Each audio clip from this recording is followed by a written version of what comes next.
The following is a paid program from the Silver Tour that contains content which does not necessarily reflect the views or opinions of this station. Here's a question for you. Should Grandma smoke pot?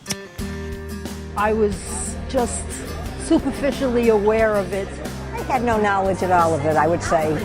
I'm interested in medical marijuana. There's sort of a sea change going on in this nation, and it has to do with marijuana. You know, at old age, they say that by the time you're 75, you have at least 4 chronic diseases to deal with. My son's taken 25,000 pills and he's 5 years old.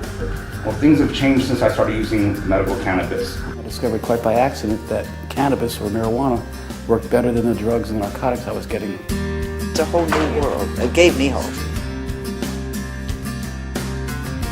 I'm Robert Platshorn, author of Black Tuna Diaries, and the man who spent 30 years in prison for marijuana, more than anyone in America. Many of you are familiar with my story from the movie Square Grouper, which was on Showtime. The things you're about to see will certainly surprise you and most likely shock many of you. For the past 70 years, you've been bombarded with lies, carefully crafted propaganda. And more vicious, more deadly is the menace of marijuana. In order to sustain a multi-billion-dollar drug war against the most valuable plant on the planet. A war that helped no one, but has destroyed millions of American lives. Our government has created the perfect system for themselves. They create a cycle where they made this illegal. They then fund it with the privatization of prisons. Privatization of prisons and mandatory minimums for sentences came out about hand in hand. That's another billion-dollar industry. So the law enforcement have an incentive to keep these things illegal. The majority of arrests in this country for drugs are from marijuana, simple possession of marijuana. There's an arrest approximately every 37 seconds in this country for cannabis. Every 37 seconds. President Jimmy Carter had made inferences that he wouldn't be opposed to legalizing it. At a House hearing today, the Carter administration favored easing the penalties they face for that use. We have yet to find a serious medical consequence related to marijuana just smoking. One more question. Somewhat to my surprise, we have not found serious health consequences in approximately $20 million of research in the last 5 years. But the thing that we do know, though, is that we will be saving the lives and careers of a lot of young people that would otherwise be destroyed by maintaining criminal penalties and putting people in jail for possession. The people you need to talk to about medical marijuana is not the people who are already predisposed to smoke it, but to talk to the senior citizens, and you launched the Silver Tour. The Silver Tour isn't a lecture or a panel or a class. It's a show. And we go in, and first they get to meet and hear a couple of doctors. Used in respectable moderation, marijuana is absolutely not addictive. No more who addictive actually than treat ice with cream. marijuana and have done research for 10 or 12 years. Then they get to meet patients, people like Irv Rosenfeld. It's worked for me. It saved my life. Who's gotten medical marijuana from the federal government. I get it shipped to me once every 25 days. The whole time I was in prison. Wow. The federal government sent him 300 joints a month to treat his tumors and still maintain, of course, it has no medical value. It's been called by many names: hemp, ganja, pot, weed, marijuana. But they all have the same uses. Most importantly, medicine. Cannabis has been a medicine now for about 3,000 years. In the United States, it only hasn't been a medicine for the past 70 years. Released in 1937 as Tell Your Children, this film implored parents to warn their children against the devil weed.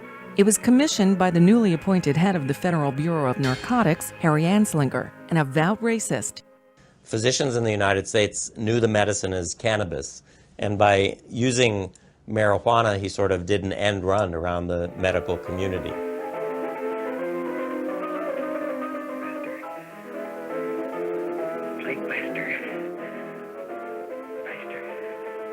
Later released as Reefer Madness, the film depicted smokers committing absurd acts of violence. You want to kill me? Take it easy, kid.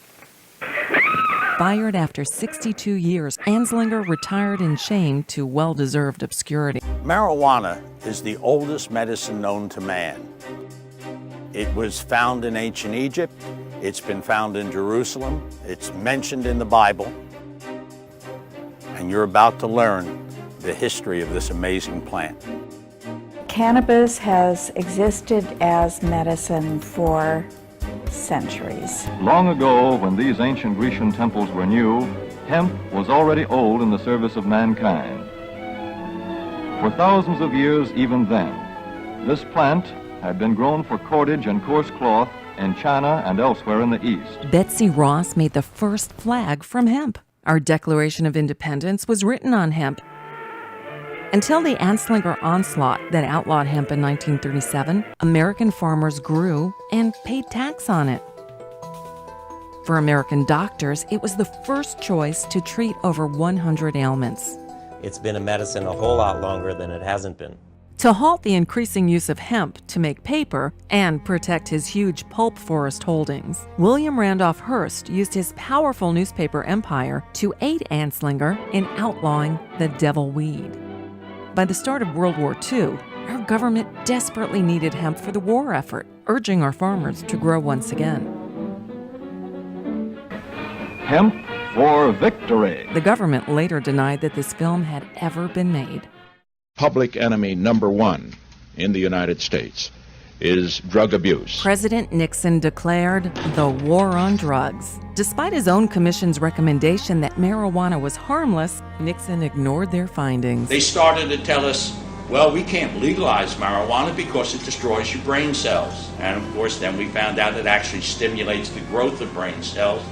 And people like Carl Sagan and Margaret Mead and lots of others had been proponents of marijuana, and it wasn't hard to figure out that it didn't make people stupid. In the United States, it's illegal for a person to use it. Why aren't doctors allowed to study it?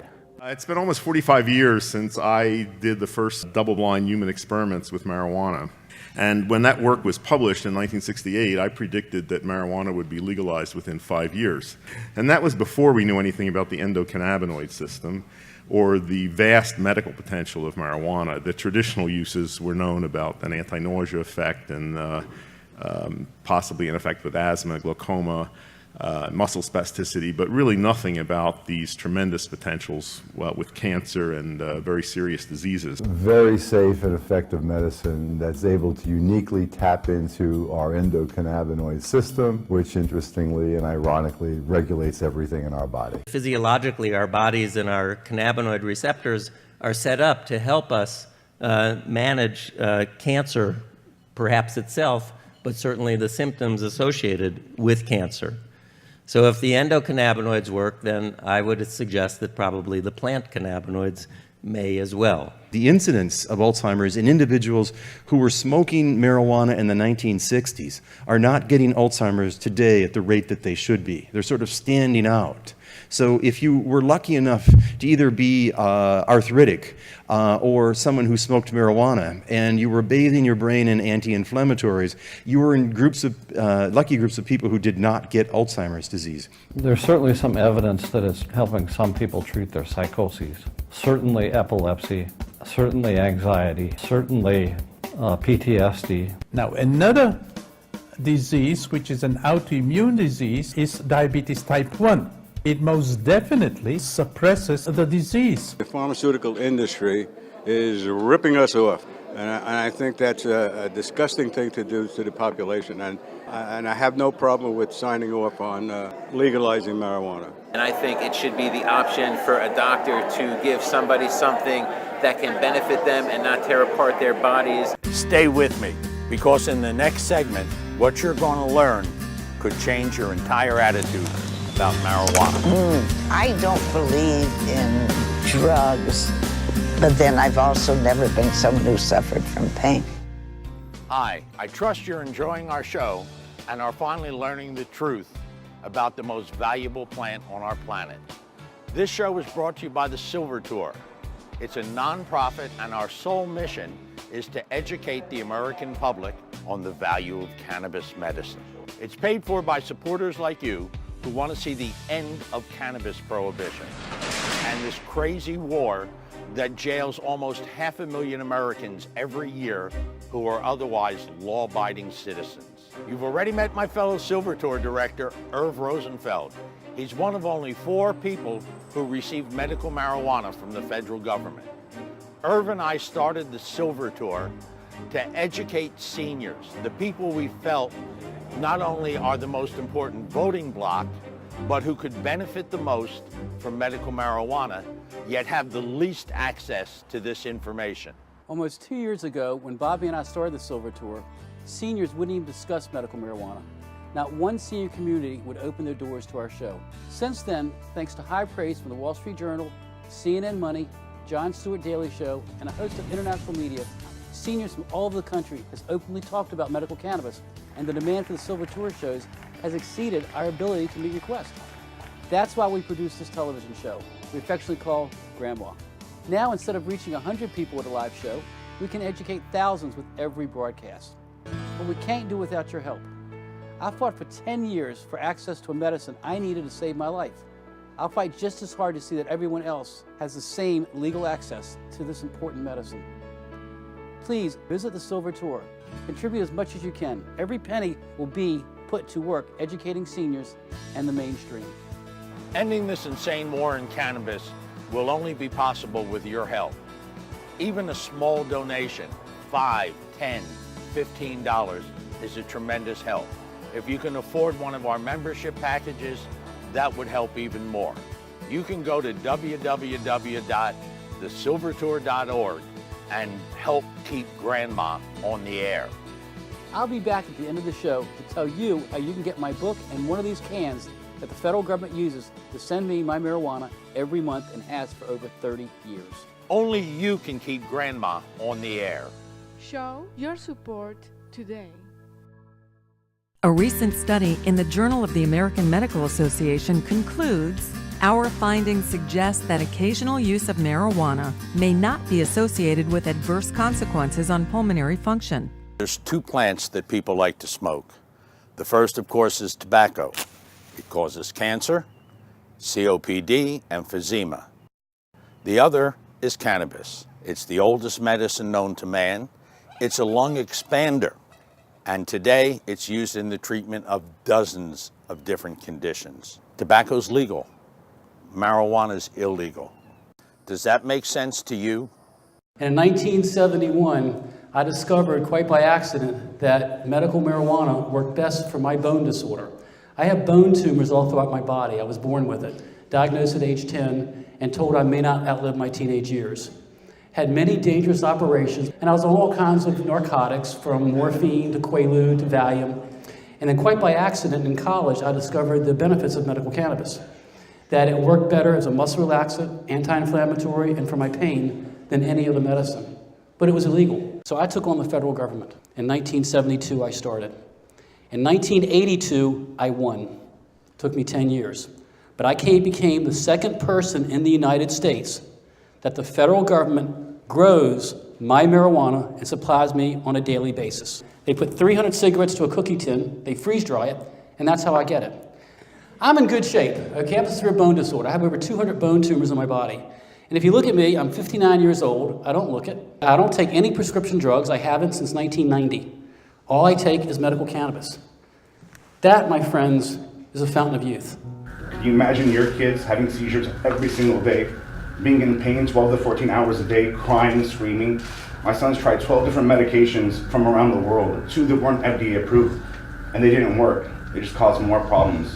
My son's taken 25,000 pills and he's 5 years old. Well, things have changed since I started using medical cannabis. I got him down from 22 pills a day down to 4 right now. He's functioning better. I have documentation. I have video evidence of him changing as a human being. His eye contact's getting better. I get emails from his teachers telling me how good he's doing. When he looks in my eyes and I tell him, give me a kiss, he could give me a kiss now. Can you imagine your kid not giving you a kiss? One night at 3 a.m., I woke up and I didn't make it to the washroom. I'm lying in my own, pardon the expression, crap. And I thought, I can't stand this. This isn't me. If I had a gun, it would have been over at that point. I saw this booklet that says multiple sclerosis, medical marijuana. Took a puff for the first time in my life, and from that time on, I have felt as if I had something to help me keep control of a body that can go out of control. It's a whole new world. It gave me hope, and that's really what it amounts to. I'm sure I'm not alone. About a year ago, while I was on a book tour, I was on the West Coast and met a boy by the name of Joey Perez, a little 10-year-old boy.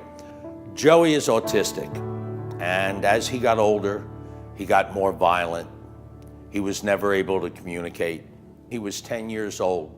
He would beat his head against the wall. He had broken several bones, and he no longer had any desire to eat. And within about 6 weeks, he had lost half his body weight. He was down to about 47 pounds. His mom took him to every doctor that she could find, and they tried every treatment known. They told her there was nothing more they could do for Joey, and they told her to prepare herself because his organs were beginning to shut down, and he wouldn't last much longer. She called Dr. Lester Grinspoon at Harvard, and Lester told her, here's what I want you to do. Once every 2 days, give Joey a magic brownie. And she gave it to him. Now, I'm not a doctor, and you notice during this show, I've never actually talked medicine. But you don't have to be a doctor to appreciate what happens when you take pot. Well, the first thing that happens is you get the munchies. Joey got hungry, and he ate. He not only ate, he enjoyed eating. Within 6 weeks, he had regained most of his body weight. What's the second thing that happens for a marijuana user? It's the greatest violence inhibitor in the world. Joey became a cooled out kid. There was no more violence, no more beating his head against the wall. Joey, for the first time in his life, began to communicate and use words. And he started to play with other children. But you know what? If you live in a state that does not have medical marijuana, and Joey was your child, you'd have a terrible decision to make. Do you want to try it? Maybe save his life? And possibly go to jail? You know, if you get caught, they're going to take him away from you. And that's a terrible decision. If he's your child, your grandchild, your niece, your nephew, or your neighbor's child. And I certainly don't advocate anybody breaking the law. Help me change the law in my state, your state, in fact, in the United States. Go to our website. Up in the left-hand corner, put in your zip code. You'll get the name, address, phone number, and if it's available, email of your senator, your representative, both federal and state. You'll find sample petitions, sample letters, but better than that, write your own letter and write it in your own handwriting, because when they start getting those letters, they start paying attention. A lot of states right now have decriminalization or medical marijuana or even legalization on the ballot. And all you have to do is exercise your right to vote. I have an obligation to be much more supportive, and I am willing to go talk to the people we vote for to express my opinion. I know that there's a subject whether or not to have marijuana legalized, especially for medical reasons, and I have some really close friends and family who have had cancer, and I know it's been really important to ease their pain and to help with them, so I'm really a big supporter of it. I would look forward to trying to try it, but I don't know where in heaven's name I would get a hold of any to try.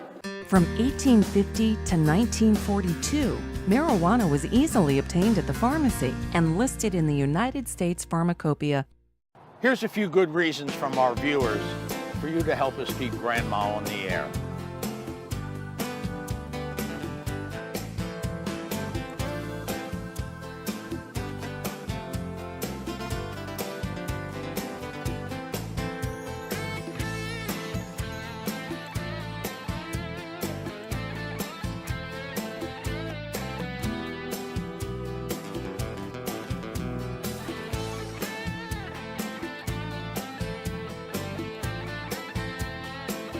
Now you can see why it's so important to keep Grandma on the air. We've made such great strides. So many states today have medical marijuana, and so many more states are going to put it on the ballot in the next year. It's so important to keep Grandma on the air and keep up the momentum. More than 50 stations have approved Grandma for airing, and at a special low rate. Now, we need the funds to go ahead. Please go to our website, thesilvertour.org, and donate what you can. Just like public radio or PBS, if you become a member, we will thank you with some unique gifts. Every member will get this beautiful Silver Tour pin. Here are some of our other gifts. Details are on our website. Lastly, if you can become a platinum member, I'll send you one of my signed federal marijuana cans, along with a signed copy of my book, My Medicine. These cans have sold for as much as $5,000 at auction. But please, whether you can afford to contribute $5 or $5,000, your support is so important. It puts Grandma on the air across our country and educates millions of voters. You don't have to become a member. Just donate or make a monthly pledge of $5 or more, because that will make a big difference. Here's a special message from Dr. Lester Grinspoon, Professor Emeritus at Harvard University.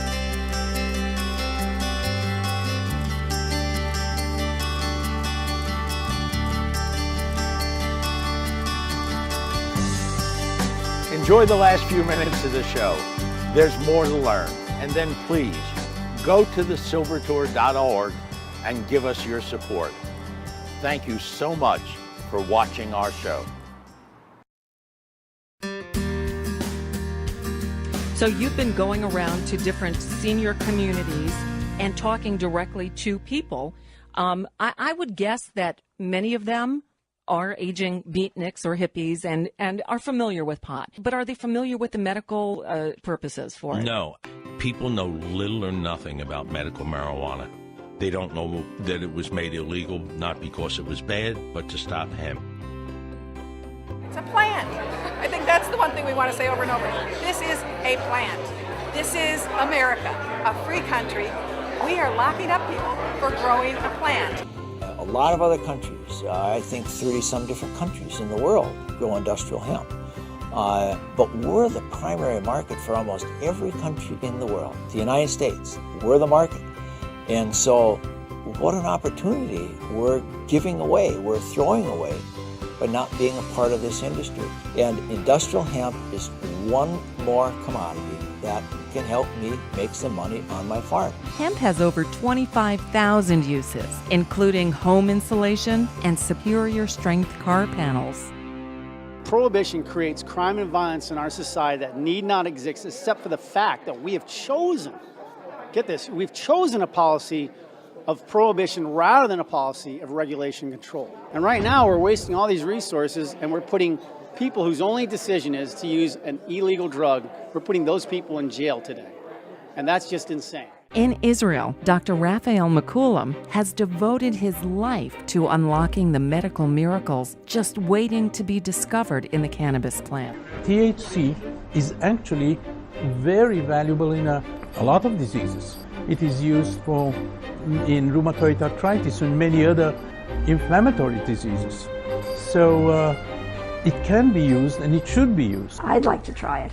I would really like to. I have many medical problems. I don't like the fact that you have to smoke it.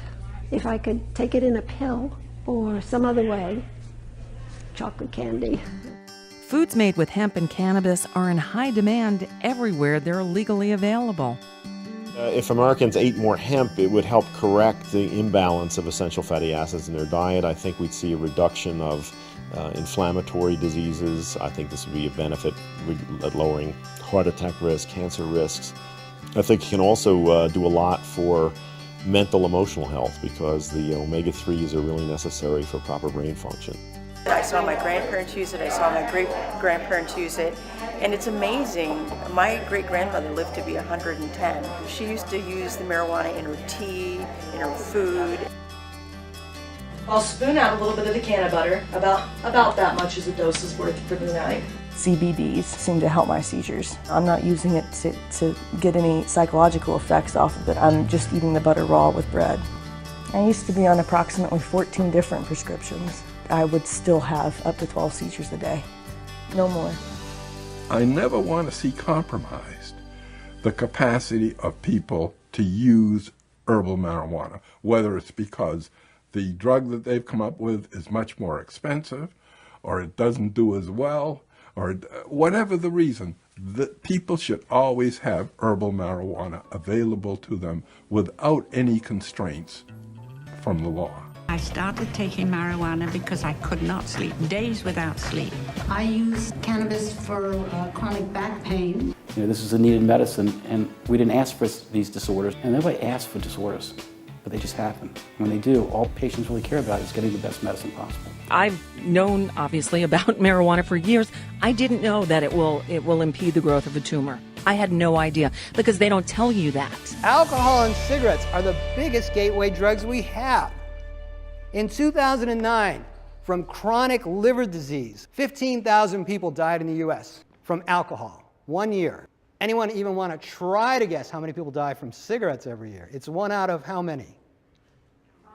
1 out of 5 deaths in this country is attributed to cigarettes. That's like 443,000 people a year, and not one single person has ever died from marijuana. I would take out half of the drugs in my prescription book if I could write for medical marijuana.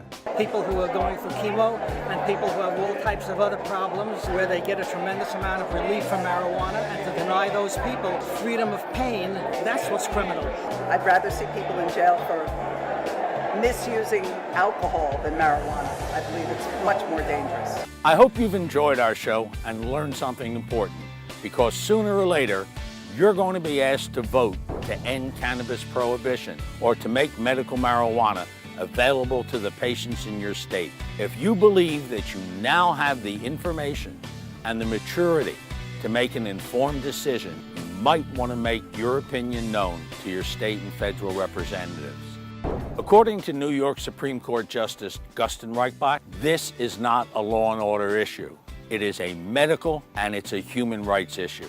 If you lived in Belgium, England, Holland, Argentina, Israel, or a host of other countries, your doctor can legally prescribe and treat you with this natural, effective, and safe medication.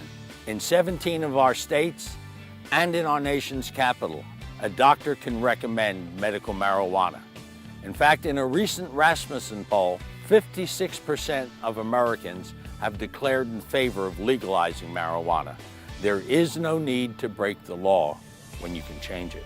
Visit thesilvertour.org. When they come out of the show, they invariably say, look, I've believed what I saw on TV all my life, what they told me in school, but now I think I'm old enough and smart enough to make up my own mind.